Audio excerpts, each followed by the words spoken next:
Welcome everyone to our first Book at Lunchtime of 2024.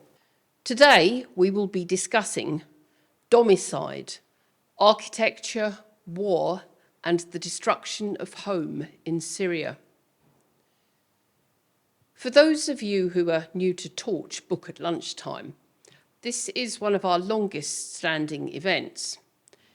We have films of every book featured going back to 2013. Book at Lunchtime enters its 11th year with a growing history and heritage. Over these years, we have been privileged to feature an astonishing variety of books and authors. Please do visit our website to find out more and to watch previous discussions. Today, we welcome Dr. Ammar Azzouz to discuss his book, Domicide, Architecture, War and the Destruction of Home in Syria. This is a beautifully written, lucid and deeply moving book.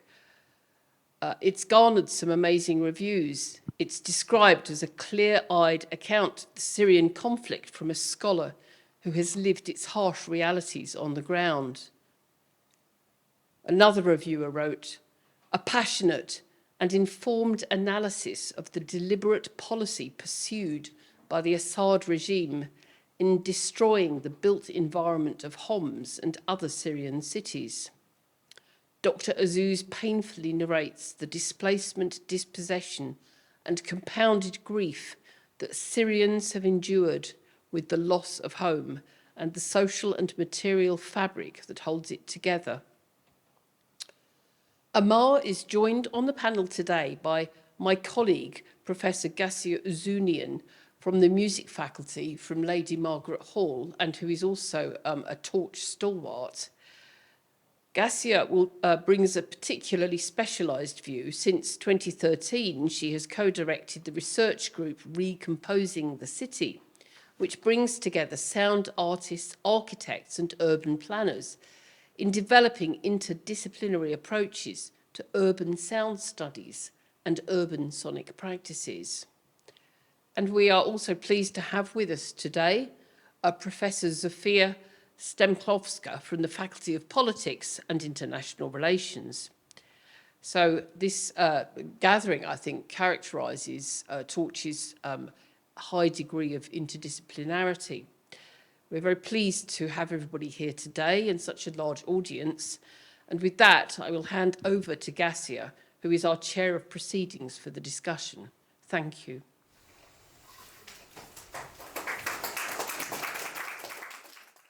I wanted to actually just take a moment to say it's really lovely to be in Torch and indeed to have a place like Torch in which we can have these kinds of conversations in Oxford. So I wanted to thank the whole team at Torch and special thanks to John Kennedy for all his work in hosting today's event.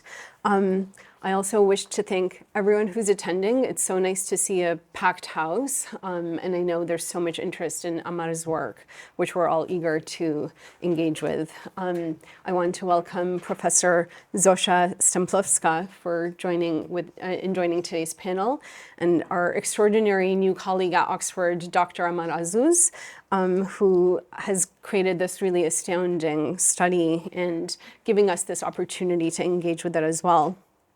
So I'm going to introduce Ammar and Zofia, and then I will invite Ammar to read from the book.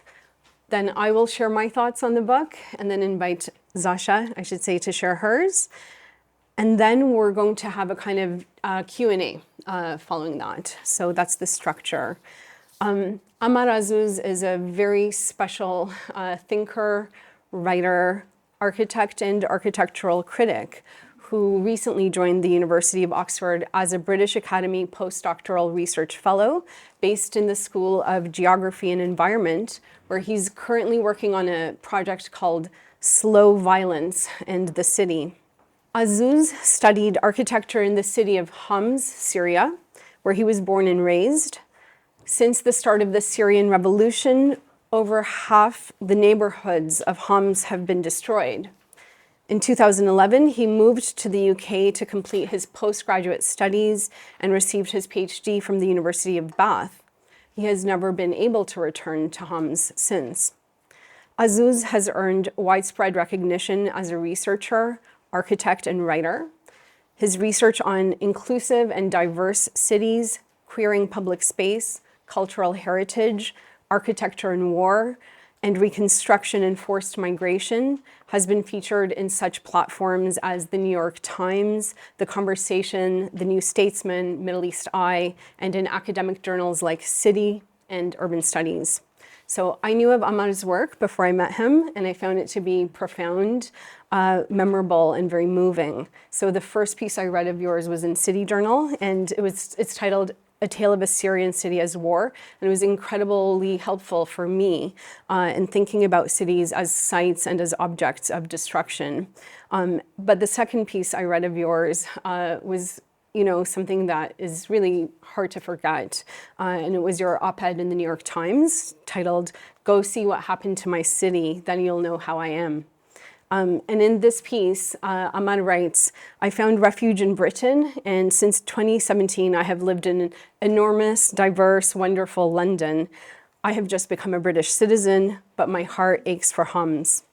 When I look out the window of my room, I can see the trees of Hampstead Heath and Highgate Cemetery, the clouds marching gently above them, but my mind is elsewhere. I remember the evening a friend of mine was killed for being part of a protest. I remember 2 children who were shot in my street, men and women screaming, the blood on the ground. How can clouds march through all this grief?" And he talks about his own kind of sense of double consciousness, maybe in this piece as well, when he talks about British friends who are talking about travels and taking their pets to pet massages and things like this. And he writes, "I'm not sure they could ever understand what it means to be broken into pieces. I'm not even sure I could explain it to them. Maybe my language was destroyed when my city was destroyed." So Ammar, yeah. When I read your work, it just makes me feel more human. Sorry, it's hard to read that part without just feeling moved. So Professor Zofia Stemplowska is professor of political theory in the Department of Politics and International Relations, and she works on the problem of what people owe to each other as a matter of domestic, global, and historical post-war justice, including commemoration and remembrance, which is the topic of the book that she's currently working on. And she's also interested in the problem of how to make theories of justice relevant to urgent real-world problems while avoiding ad hoc theorizing and defeatism, which I think is so important actually to keep in mind as we're all grappling with the current ongoing wars as well. And so Zofia, I noted that on your personal website you only included one line on the homepage, which is, "I'm professor of political theory at Oxford. I grew up in Warsaw." And I thought it was just important to include these biographical details because our home cities, our attachments to home certainly shape our thinking, and they might shape our discussion today, which is about the destruction of home and the destruction of cities. And I noted that all 3 of us are born in cities that have been sites of herbicide. So Ammar in Homs, Zofia in Warsaw, and myself, I was born in Beirut.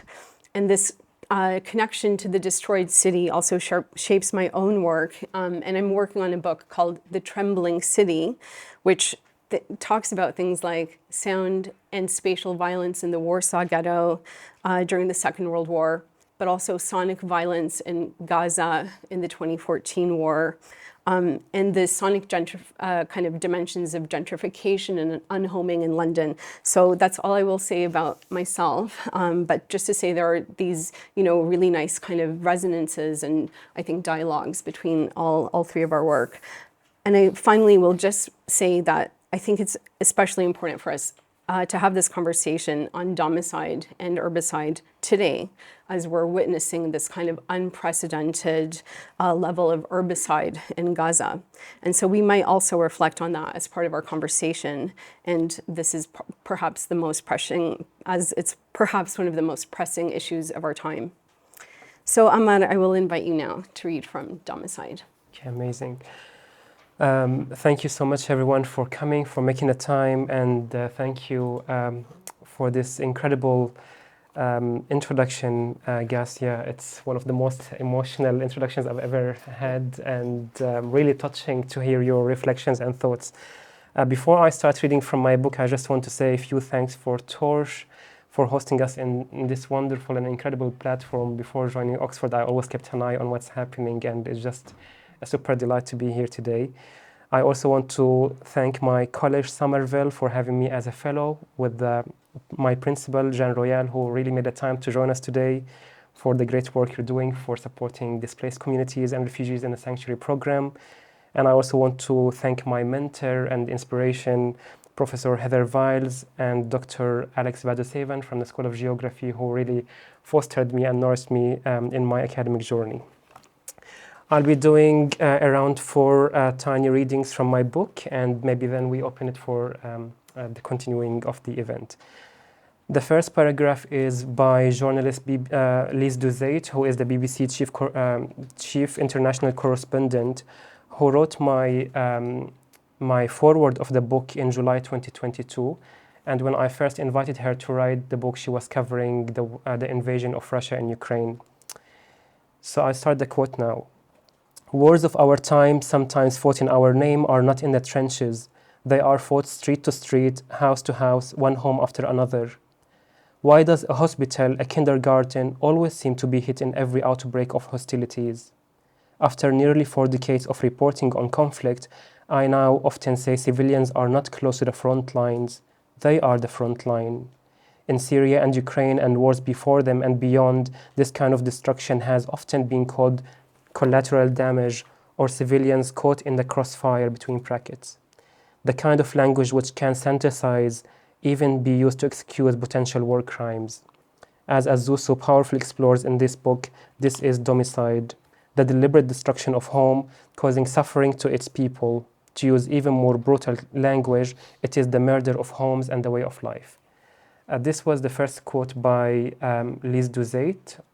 The second quote is by a Syrian Palestinian architect who I interviewed in my research in 2021. She preferred not to be named, so the name I gave in the book is Hanan, and she is based at the moment in Germany, in Berlin. She is from the Yarmouk camp, one of the largest refugee camps, Palestinian camps in Damascus. So in the quote she says, and I start, I left Syria in a search for a good future and safe place. Like many Syrians, I once dreamt of having freedom in Syria, but ended in pursuing it abroad. Still, I hold my home with me wherever I go. The news, the thoughts, and the memories are part of my daily life. As much as I wish I could go back, I'm afraid of facing the reality that what I have in mind is just an illusion. It is memory and will forever be so. Many of our neighbors have also left Syria. Others lost their lives under the attack of the regime. It's hard to think that they are not going to be around. See, it's not only about the house itself, but also about small garden we had in the entrance of our building. So Hanan's house was destroyed in the refugee camp of Yarmouk. I continue now the quote. She says, I'm a third-generation Palestinian refugee. My grandparents endured the loss of home and have lived the tragedy of exodus and refuge. They and my parents have worked for years to build a home away from home, and always had Palestine and the return in their minds and hearts. The tragedy we are enduring today goes even beyond. We are now mourning Palestine, Yarmouk, and Syria, as if we inherited refuge, loss, and exodus. It's all gone. The place I call home is no longer the same, and even if it was restored to its original status, who could restore the lost lives and the ones who escaped the country to save their lives? End of quote. That was in 2021. The third quote I wanted to have is from the artist who drew the cover of this book. She was born in South Africa, and she passed away last week, so it's in her memory. She was 85 years old when she passed away. I have been informed by her family, and I met her only in December. This drawing is at Tate Britain. She drew humps at the age of 79, without even visiting Syria before, she felt like the urge to draw as an artist to make a contribution to the struggle in our world. So I interviewed her, and I'll be reading a quote from her from the interview in 2019. So she says, "I feel the most terrible outrage that people can eat a meal in front of the television and watch the destruction of a city and be unmoved by it. We have all seen the ragged lines of migrants on our screens, fleeing bombed homes and towns, and of course, more recently, economic migrancy in South America. I cannot watch these pictures.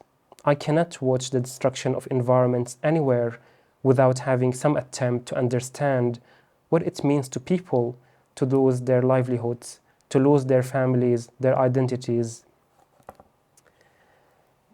End of quote. The last quote I want to make, and maybe it's a point about reconstruction and why the question of reconstruction can bring violence and destruction and more displacement, is a reflection on, like in Syria, the war started in 2011, more than half of the population is displaced, hundreds of thousands of people have been killed, and the government has been publishing videos about like some elite projects for reconstruction.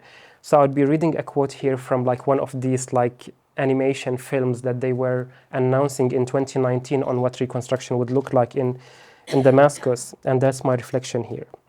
"The video shows a life that does not relate to the reality of the lives of millions of people living in extreme poverty. Expensive cars are driven through the gate of the project. Men and women wearing tiny shorts are running and cycling. Kids are drawing in graffiti zones. Yogis are by the water reflecting on their life and its tranquility. Families are gathering to eat outdoors whilst a table with champagne is featured. Fountains are everywhere. Swimming pools are at the heart of the project, with a woman in a swimsuit, a topless muscled guy doing chin-ups in an outdoor gym, and two other men playing basketball. So happy, so joyful, so peaceful, so proud, so rich, so healthy, so powerful, so unreal. They are unlike those living in refugee camps in extreme poverty or those internally displaced Syrians crammed in ruined buildings, struggling to find shelter. They seem to be in a utopian world, out of place, out of war, out of the misery that has broken the lives of millions of us. But this imagined life seems real to the current lives of the super rich and warlords in Syria. It's a surreal video that creates a landscape of forgetting."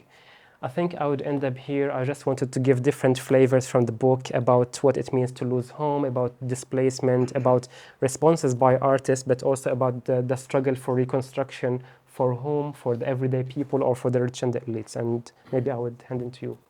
Thank you so much, Ammar. I think it's so nice to have, this view of the various kinds of investigations that you do as part of this project, which I think has many actually conceptual innovations as well as methodological innovations, but engaging with the work of artists in terms of reconstruction of place and memory, engaging with this other dimension of destruction that happens post-war in this kind of obscene reconstruction kind of projects, and as well as centering the voices of those who have been displaced. So thank you so much for this reading. So I will go on to my response now, but I wondered if maybe just these front lights could be killed just for the just because I will have some slides. But if that's okay, we don't have to either. If this works, this works. Okay, great. So yeah, I'm going to speak for about 7-8 minutes, and I just wanted to focus on a few of the insights in Domicide. There are many others, but that I thought were really important in thinking about this destruction of home, or indeed, as you said during one of your quotes, the killing or murder of homes. And that's an important, I think, qualification, because it denotes intention as well.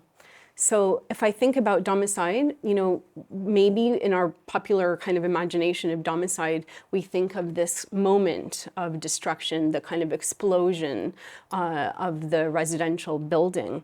But something that I think your work reveals is that Domicide is not a single event. It's not contained in the moment of the physical destruction of the home. it's a process that happens on many levels and evolves over time, a long period of time. And that process both precedes and succeeds warfare. And it's not only happening through physical destruction, that kind of fast and hard violence of warfare, but also through legal, bureaucratic, political means, which are less spectacular, less noticeable, this kind of slow and soft violence that you're also working on, this idea of the slow violence. So Ammar is, drawing attention to peacetime, and he always puts that word peace in quotes, peacetime domicide, that's happening through things like property law, urban planning, zoning regulations, these kinds of spatial policies that lead to displacement and dispossession, and that these policies are also part of the project of Domicide. And again, I use that term deliberately because Domicide is a deliberate process, and which is evolving through decision making. Now, that might seem obvious, but maybe what is less obvious is that some of those decisions are being made by people we don't normally associate with violence of warfare or ethnic cleansing. So the architect, the urban planner, the city councillor, people who aren't in kind of high levels of government. So something as innocuous seeming as a new property decree, which you go into, clinical detail, that leads to the displacement of an undesirable population, a population that's been deemed undesirable, replacement of that population with a more desirable group, as in the excerpt that you read. So maybe it's a wealthier population, maybe their ethnicity or religion is the correct one, maybe they're more politically aligned with the current regime. So, your work is asking us to ask the questions, what is the role of architecture and urban planning in Domicide? How are these fields and these other roles instrumentalized by the state in effectuating Domicide? So you do this difficult work of tracking the development and application of property laws in Syria that led to dispossession for certain groups. And I, put that in highlight as well because, for certain groups also denotes genocide. It's a targeted process. But you're also drawing attention to how those laws shape civilians' experiences of home, of warfare, of dispossession. So you're centering civilians' voices in this kind of legal accounting of Domicide that you do. So there's a growing literature around the weaponization of architecture. But you're also drawing attention to the weaponization of the law. And I think this is also one of the conceptual, innovations of this book, and the weaponization of spatial policies as part of the project of Domicide, how the law itself is a tool within the, toolbox of Domicide. And yeah, that war on people's homes is happening on multiple fronts. It's happening on the military front, but also through legal means of dispossession and displacement. So how is the law weaponized to produce Domicide? You write, I show how architecture and urban planning can also be used to fight during peace as tools and strategies that continue the damage of wartime. So I won't say too much about it now, but you really examine the violence of post-war reconstruction as well. So we live in a time when we have, all of these kinds of wars happening mainly in cities. So warfare is becoming more urbanized. And here I'm quoting from Mary Kaldor and Saskia Sassen, who write, the typical characteristic of contemporary wars is expulsion. So your work is also showing us how Domicide is inextricable from herbicide as well as genocide. So in international humanitarian law, of course, that is designed to protect civilians as well as civilian structures and infrastructures. But as you write in Domicide, since the start of the Syrian revolution in March 2011, at least a third of the housing stock of the country has been destroyed. So that's a staggering number. And today in Gaza, we're seeing up to 80% of the built environment in some of Gazan cities destroyed, and refugee camps, I should add. This figure, over 350,000 homes destroyed in the past 3 months. And that's already an old statistic. It's cited in that case of South Africa versus Israel. And in your City article, you write about how home is the predominant type of architecture which is destroyed in this form of warfare. And again, this is something which is not very well understood or examined, but that the home is actually often the target of these aerial wars. So I'm going to quote here from Sabine Ahmed, who's a philosopher of race and imperialism, and they track this kind of shift in military policy from targeting bodies of threat, like the bodies of military combatants, to spaces of threat, and how those spaces of threat are transformed into spaces of death. And that those spaces, we should say now, are mostly located in or coextensive with cities. So today we have a situation where not only all urban residents of like a certain age, like military men of a certain age, or men of a military age, are targeted, but entire kind of cities are targeted in these kind of remote controlled wars that we're seeing now. And I just wanted to refer to another scholar's work that I think your work is in dialogue with, who is Mbebe, who writes about necropolitics, this kind of political system that characterizes the contemporary age, which is geared toward the power to determine the life, but actually the death of different groups. So this kind of politics of the production of death. And I think there's something here in your work about the necropolitics of space, how space itself becomes the target, and something that is viewed as a target, as something which is killable. So this idea of spatiocide. So who and what are the targets of domicide? How does space itself become a target? And what are the larger implications of that spatial imagination that we imagine space now as something that can be killed? And then the third point, which I'll make briefly, is that your work is showing us also the social, cultural, psychological dimensions of the traumas of domicide. So it's a killing of space, but it's also the killing of place. And I think of place as, something to which people form attachments. So it's the killing of memory associated with place. It's the killing of the kinship connections that are tied to place. And they cannot be reproduced. They can't be replaced. So it's this kind of contemporary condition of the refugee who can never recuperate those connections. And those connections are so fundamental to our sense of well-being, our sense of safety, and this feeling of permanent displacement that you draw attention to and how that feels. So yeah, this kind of long-lasting nature of domicide as void, as grief, but that void outlasts that moment of dispossession and it's carried with the person. And so I'm gonna end there, but I will just point that you also, talk about art, writing, witnessing as forms of resistance to domicide, and perhaps as part of the later discussion, we can think about what is justice for victims of domicide. And I know, Zasha, you think a lot about justice and post-war justice, so I will hand over to you now. So thank you, Ammar and Torch, for inviting me. This is a book at lunchtime, but given Ammar's range, we could have had film at lunchtime, architecture at lunchtime, art at lunchtime. I'm not judging your choices. The book at lunchtime. So I'll proceed talking about the book, which is about domicide. Domicide in Syria and Homs and beyond. Homs, I didn't realize, is bigger than Bristol, bigger than Edinburgh. It's about the size of Liverpool.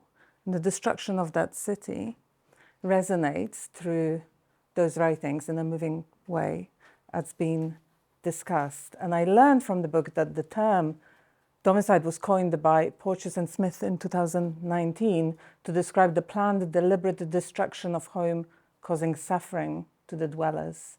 And Ammar's aim in the book, as he puts it, is to bring the lived experiences of the making and unmaking of home to the center of struggle at the time of war, that we can add, and beyond. So in the foreword to the book, Lise Doucet quotes Ammar. So Ammar quoted her during the reading. Now I'm going to quote her quoting Ammar. And she quotes Ammar's reaction to the Russian attack on Ukraine, or the full-scale attack on Ukraine. All the images make the memory of Syria flood my mind. In my own case, the images that Ammar paints with words in the book overimposed on my second-hand knowledge of the destruction of Warsaw. And I note that at one point Ammar also quotes Omama Zankawan, who likens the images from Syria also to those from the Second World War. And this is, of course, horrendous, that we keep building these baselines against which we can now assess further destruction. But what struck me as well in the book is that through this destruction, Ammar built bridges because he gave us a message of unity. He mentions Warsaw, devastation of Coventry, Hiroshima, and Sarajevo, and he focused on what unites the destruction of homes for those who lose it.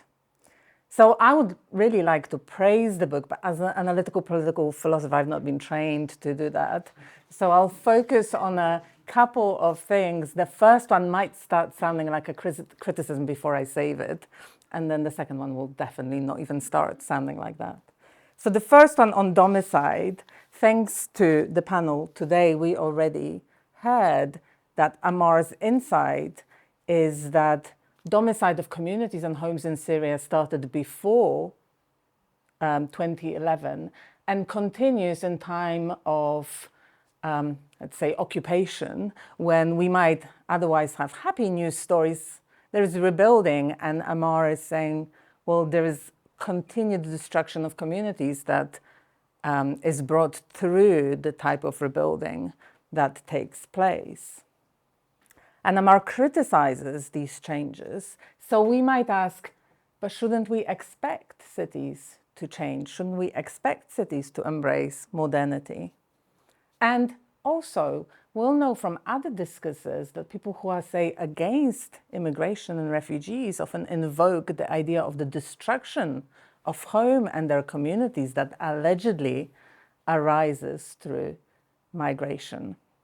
Those in gated communities object to the building of affordable homes on the grounds of change.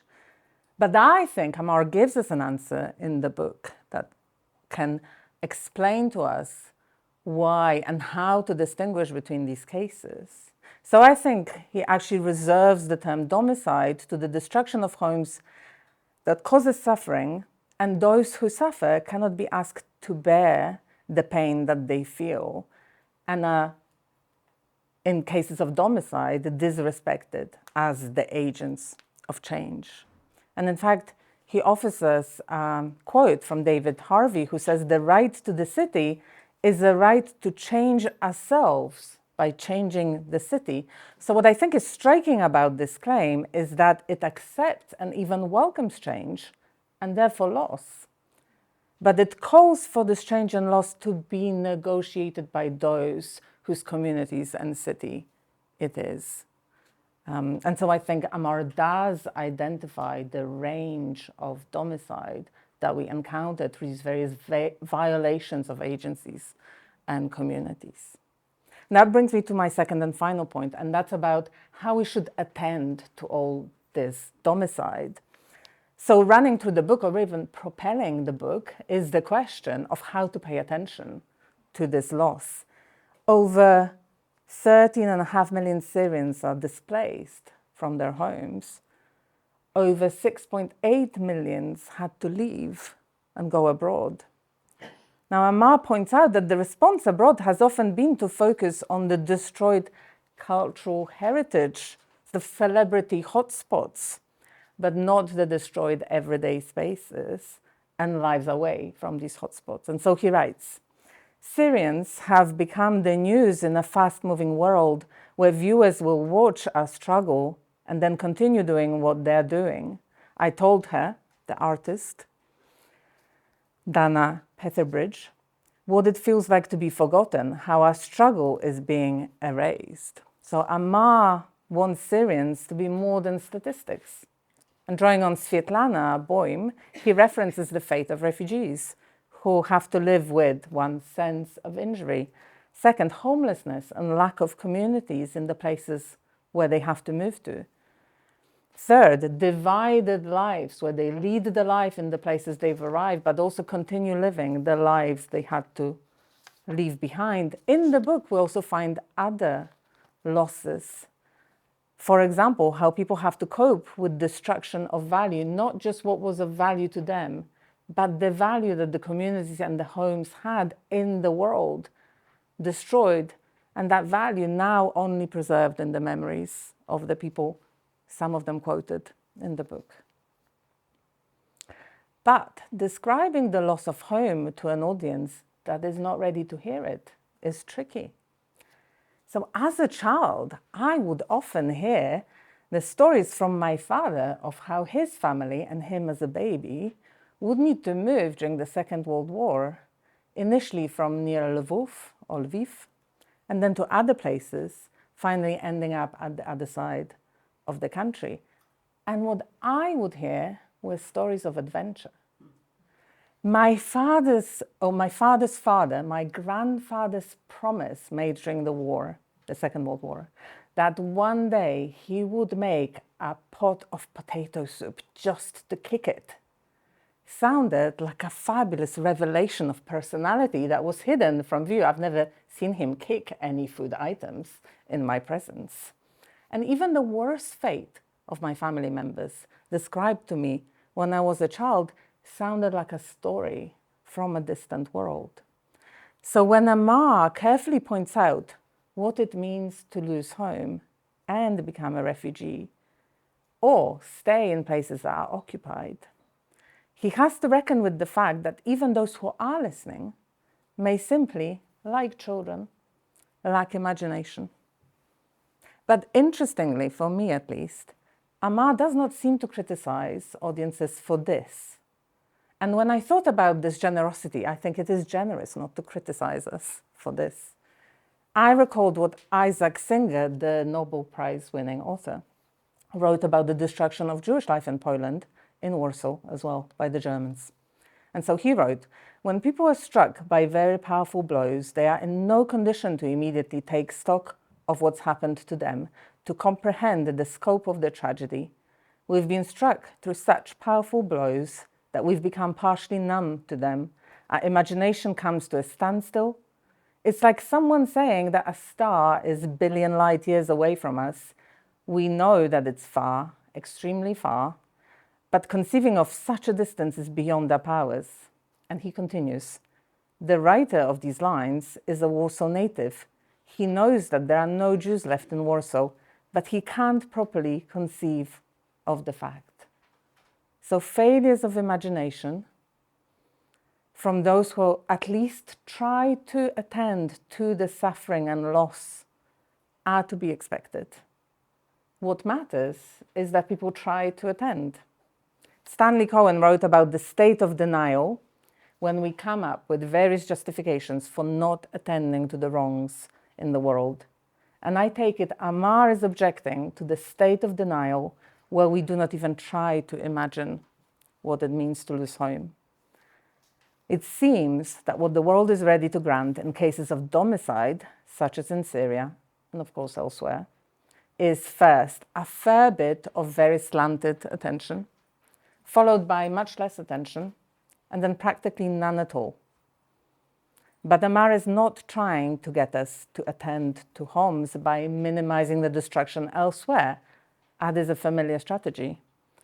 He does something else. He avoids all this. And this is why I think that this book aims at unity. What he does, he reaches out to us by painting a picture and then offering detail to help us imagine what it must be like. And so books like Ammar's, in fact his book, is a way of resisting the denial that we all have a duty to resist. Thank you. Thank you so much.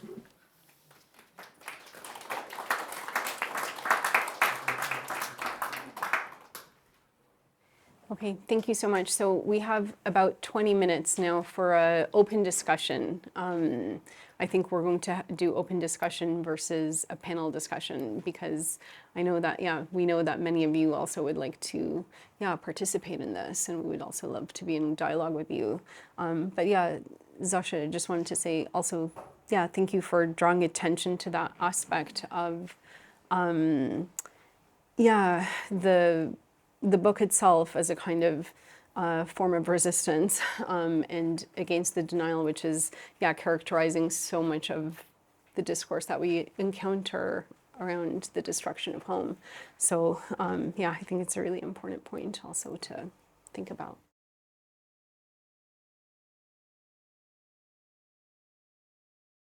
Thank you so much for the question, and thanks for the generous and great also reflections on the book. Really appreciative.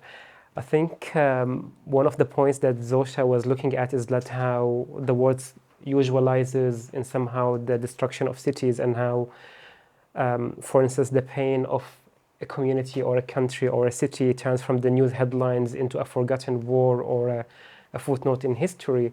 And I feel somehow in order for people and communities to feel like a sense of recovery, making their injury visible is part of that process, as part of the grief, to make that injury visible and to tell the story. But how to tell it when almost there is nobody to hear it or there is no audience? So there's so much power in connecting, networks and bringing people to witness what has happened, in order to achieve a place where there's like a form of justice or a political transformation, for instance, in a situation. But many times, like now, when I look at the Syrian struggle, I feel sadly, it's like a forgotten space. It's a forgotten pain. And even when Lise Duzet was writing at the foreword of my book, she wrote about the war fatigue about Ukraine, even though it was like half a year since the invasion of Ukraine by Russia at that time of the writing. So the world seems to be like on the move all the time, and it's so profound and powerful when there's still a space for people to try to understand and attempt to come together and build bridges. And that's what I love in Zosha when she wrote about bridges. Sometimes I actually receive like emails from somebody from India saying, I read your book and I felt touched by it, or somebody from South Africa, or somebody from Hong Kong even, or Palestine, or other places. And I feel like having that as a form of like building bridges and witnessing each other pain helps us to zoom out from one's own suffering and struggle towards like linking with like a form of solidarity across borders in somehow. I wonder if you would want to add on this at all, because you work on memory and remembering. I actually just wanted to take this opportunity to say something that I didn't have time to say, given our strict instructions. And after I've summarized the book, I've taken up 10 minutes already, so I don't have to cut that. Ammar actually concludes the book by saying that we need to open up spaces for shared solidarity, and gives some examples. One I remember is from after the Second World War, school in Liverpool of architecture, the Polish School of Architecture. I didn't know that existed. And so there is a message, there is a message of some constructive steps that could be taken, but provided that we are willing to hear each other. Yeah. So don't skip the conclusion. And may I add one thing to this to follow up, because I think by including the voices of so many people who, themselves have firsthand experience of this domicide and displacement, you do this really difficult job of inviting that witnessing into a kind of dialogue that achieves what Zasha said, which is, how do we imagine the billion light years away star or something like that? How do we feel that experience and try to comprehend this incomprehensible, void and trauma? And so, actually including all of those voices, you interweave so many in this book, and you have those conversations with people. You give them the space to, remember as well. So I think that's part of the kind of, method of witnessing that you achieve here.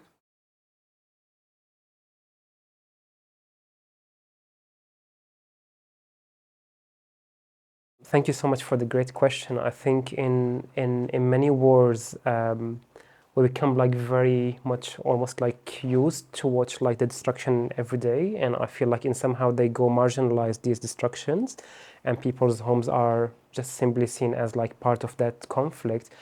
And I feel like the idea of the book is to say that architecture is not on the way of the war, but it's the target. It's part of the big question. So it's not collateral damage. It's not like you know, like when it's labeled as like a war on terror or a precise war or something, but in many wars we are seeing it's part of a bigger struggle for a bigger concept of collective punishment, of ethnic cleansing, of not only displacing people, but preventing them from having a place to call home. So architecture become like a powerful tool to be weaponized, and I wanted to show in this book that don't usualize the rubbles and the broken stones and destruction of cities. They are all about identities and people, and similar to when we are giving a term for the mass killing of people, we should acknowledge also that the mass destruction of people's homes as like a weaponized tool in the war. And there has been quite a lot of discussions at the moment. I have been following like the UN, in the UN, for instance, who are trying to take this concept of destroying people's homes into something more legal and frame it as like a war crime and all of that.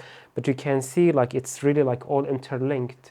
It's not only displacing a community and saying like you don't belong here, but also erasing their achievements, their place of prayer or their place of education, their place of living.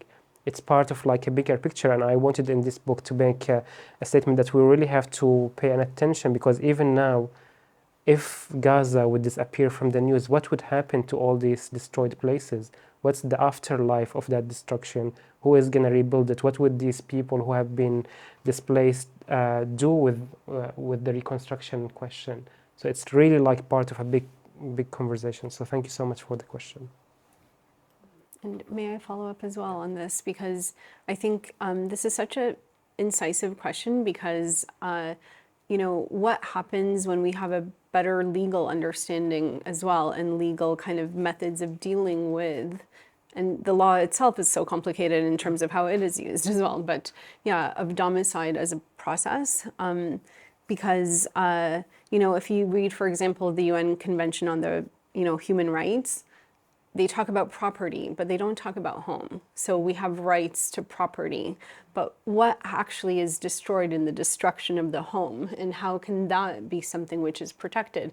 Because you're talking about the home as, you know, being inextricable from memory, from culture, from language, even all of these things that we associate with identity, you know, with community, with culture. And that's why there is also potentially linked to genocide, you know, in terms of targeting certain groups. So I think, yeah, having domicide as a, you know, category of harm, and category, a kind of violence, and something that requires certain kinds of protections. How do we protect home in that kind of broader understanding of home, and not only property, you know, because it's not just about property. You can move to another refuge or a shelter, that doesn't replace your home. You can move to another country, that doesn't replace your home. But yeah, I think we have a kind of impoverishment of the legal imagination as well when it comes to domicide, and that imagination also needs to develop. And I think actually your book does so much to tell us like in what ways it can develop.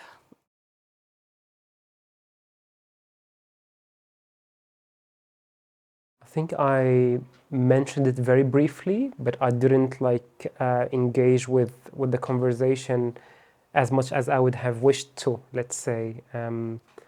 But yeah, a lot of that destruction also has been kept under reported, of course, for, you know, with the current government and the past, you know, like, you know, inherently it was kept like one of these taboos that nobody has to talk about Hama after the destruction that happened in early 1980s. And there's really like quite little writing about the topic. But I think it's such an important part to include in this conversation, and I can imagine like there should be like some more work to be done, even like few decades after the destruction of Hama. And maybe Mu'tasim, maybe you would know more than me because you work on these themes. But thank you so much for the question. I mentioned it very briefly, I imagine, in the book. Thank you.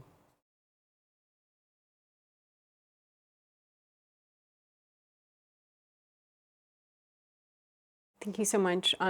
It's a really important point about which Ammar does, I think, engage with in a really interesting way in this book, in terms of how, as you're saying, today in Damascus, there is a master plan of rebuilding post having these informal settlements before, and now having these residential buildings, which will mean a different community is moving there. So that's part of it. And you do talk about, I think, Ammar, that informal kind of settlement as being a particular kind of target, you know, in this kind of project of genocide. And I think that's something really important to think about in many urban contexts, when there are kind of spontaneous forms of community, more improvised, more informal forms of community that are tied to domestic practices, to like homemaking, to spatial practices, and how that is part of a culture, you know, which is sometimes also being targeted when there's a, you know, saying, not this kind of settlement anymore, but this kind. And again, it's part of this replacing one group with another kind of group. And yeah, there's something embedded within that new architectural language which is being brought in or imposed, you know, onto a site in the reconstruction process, which is already going to exclude a lot of people. We heard about it also in your example with the, you know, ultra wealthy homes that are, for the ultra wealthy. But we see this also in other places in urban renewal and gentrification processes, where a lot of the kind of more informal settlements are, you know, gone. And, you know, so thank you for that.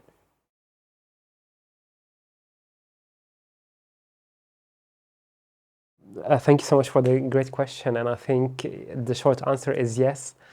And there's a shift in the conversation in the art and culture scene and literature after the revolution started, in terms of like exploring these questions of alienation, homelessness, being uprooted, home and belonging.